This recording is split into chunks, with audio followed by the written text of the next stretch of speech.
Well, when you walk into the Golden Panaderia, you'll be greeted by this gentleman and his son, Chris, and they're both here. Pratt Morales, Chris, how are you guys? Good to see you both. Thank you. Thank you for having us. Thank you for coming, and thank you for bringing the biscochitos and all the goodies that are on the table. Oh, they look delicious. Beautiful.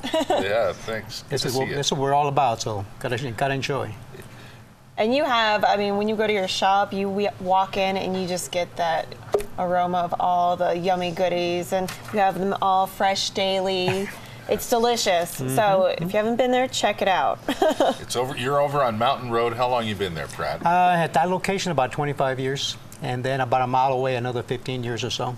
Wow. So we've been in business about 38 years. And tell us what you're really known for there. That's a good question. We're known for a lot. Yeah. Well, we're known for being a father and son business, for one thing. It's my son, Christopher. Christopher grew up in the bakery, so he's got a lot of experience already. And now we're a father and son business and kind of going strong. But we're known primarily for being a New Mexican bakery. So when people come from around the world, they always come to see the local stuff, and they find us. And you make some great biscochitos. You've got the recipe down, don't you? Oh, we do. In fact, you know, that's our steak cookie. Yes. And then that's the original biscochito, and then we took it upon ourselves to do a variety. We do a cappuccino, we do a chocolate, we do a sugar-free, oh, wow. and now we have a new one, which is a gluten-free blue corn. So what more than a biscochito, blue corn, and you know, in this state. So. Chris, what's it like growing up in the bakery? I know how to play in the dough.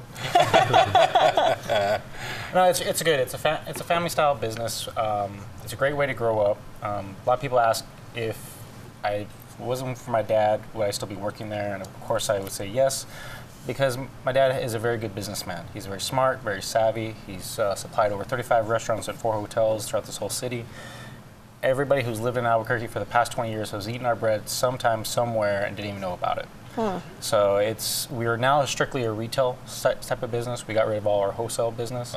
So people are finally reacquainting themselves with our business and remembering about, oh yeah, I used to go down to Smurl's International Cuisine in Old Town, and this is the old Italian bread. Or I used to go down to Java Joe's, or I used to go to Antiquity Restaurant, or all the different places, and now they're coming back and say, oh yeah, I've had this bread before. So it's really neat to be able to see people actually see the face of us and actually see us being out in the public now. Yeah. And you all have received a lot of national attention as well on the Food Network. And how did you receive so much attention? And what really sparked it? It's a combination of things, but one thing is that we're a subject of interest. When writers come to New Mexico, and from anywhere in the world, they want to see something local. And because we always have something interesting, we have all these constant stories. And then Christopher has been instrumental in exposing us to the world, so to speak. Sure. And because of him now, we are exposed and featured in magazines in Europe, in Italy, and France. Wow. And of course, all the magazines in this country, which I'm amazed when I say that we've been in Gourmet, the New York Times, the Washington Post, the Boston Globe, even Natural Geographics. So when I say this, it just makes me more excited that what we have is something we can offer to everybody. Now, I mentioned that you do bread sculpture. Yeah. Describe that. What have you made that's a bread sculpture? Well, it's interesting because bread sculpture is pretty much unheard of. You see little turtles, little alligators made out of bread here and there, but we're taking it to a whole different level. We have a nice photo there at the bakery of a horse and wagon made out of bread. This thing is pretty tall. So Christopher is standing by when he was just a little kid. And I give you an example of, I've done castles that are just about 4 or 5 feet tall and wide. I've done Christmas trees out of bread that are 10 feet tall. It's just endless what you can do with dough. And I started doing this a long time ago there, working with my dough on the table, and just got curious of what I could do with it. So now I can literally do anything, and it can be very expensive too, because some of these projects I work on can take me about 3 months to do. Wow. Because when you're working with dough, it's rising. And you may not get the effect that you want to. If I'm doing a human being, the nose is not right, or the eyes, or whatever doesn't grow, rise properly. So it's something that you really have to stick with it. But being a sculptor, and my son does it too, we both do the same thing. It's just exciting, and it's just something new that people want to hear more about it. So what's probably the most interesting sculpture you both have ever done? Well, if you want to, something that doesn't take 3 months to do, we're famous for what looks like a roasted turkey made out of bread. Right. And Thanksgiving is becoming a signature bread. It's actually what looks like a large turkey, and it looks like it just came out of the oven. And you put our turkey next to a real turkey, and you do a double take. Yeah. And then we even go to another level that we show people how to stuff them, just like you do a regular turkey. Oh, wow. And you can stuff them with anything you like to do. So now you have a platter of this beautiful turkey, and people are very proud of it, so they want to enjoy it with their friends, and there's a lot of attention. Yeah. So if I was to pick one item that we do a lot of and we're so famous for is the roasted turkey. Right. You know what you're doing with your business is you're preserving a lot of tradition, aren't you? Yes, yes. In fact, And you take that very seriously. well, when I started many years ago, this was when I saw a lot of the neighborhood bakeries and mom and pop operation were going out of business. And I kept saying, why? It's such a treasure. This is the basis of our country, yet it's going out of business. So then I start putting as my priority is figure out how to stay in business. What can we do to compete? What can we do to survive as a neighborhood business?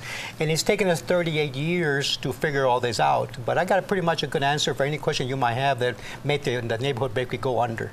And we have reversed it, and now we are at the level we are now. Right. And Chris, you guys mentioned earlier about the getting all that exposure. So how have you kind of kept up with new people coming into the store? And Well, I've created a pretty elaborate system, kind of a net, as you would say, to be able to attract all these reporters that come down to our business.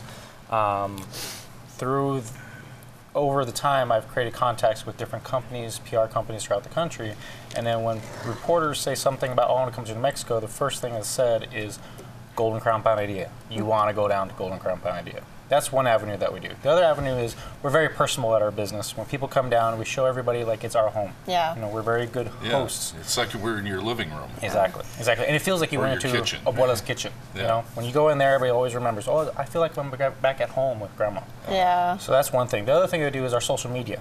Our social media is very big. We give away prizes on Facebook all the time. Right now we're giving away this thing called Date Night. So when we hit 10,000 fans, everybody who's liked and shared our photos, one winner we'll draw out will get Date Night. And what Date Night is, what you can't buy, you can't get anytime, you only can win it, is you come down to our bakery, I leave 2 chef coats out for you, I give you a tour of the place, I show you the history about our business, I show you how to toss out the pizza dough, I show you how to top it, and then after that we have a little VIP section kind of hidden away in the bakery, kind of like the movies. You go through the kitchen and then you get hidden out to the movies and you have a chef's table, exactly it.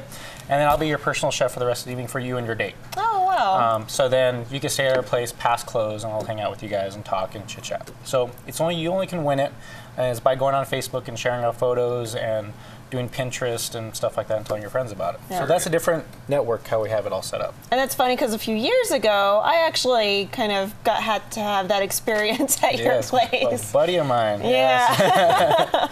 That was really he's cool. a good friend of mine that you met. He had that idea, and he was like, "Hey, is there something special we can do?" And you got to have that special experience, which you can't buy, and you had to be like a really good friend of mine. You can't walk in the door and say, "Let me have that date night thing." No. I've actually had a few emails where people saying, "Can I pay $400 or $500 for this?" And I'm like, "No, it has to be one." Oh, wow. Wow. Now, That's really cool. Pratt, you said you've done this 38 years. You're ready to go another 38. Huh? You have that kind of energy for a guy that's been doing this a long time. Yeah. You don't want to retire, do you? Well, see, I tell people when they ask about retirement, I say, I am retired. This is what I do. Isn't retirement what you want to do? Yeah. And this is, and so because I've done it for 38 years, and I feel like just getting started. And then with my son Christopher as a team, and we've been really full-time together the past 10 years after he came out of the university. And so I have another 38 years to go. And I have so much energy that I have a hard time going to sleep at night. If I had a choice of eating, sleeping, or working at the bakery, I would work at the bakery. That's how much I enjoy it. And then I get a chance to meet people from all over the world.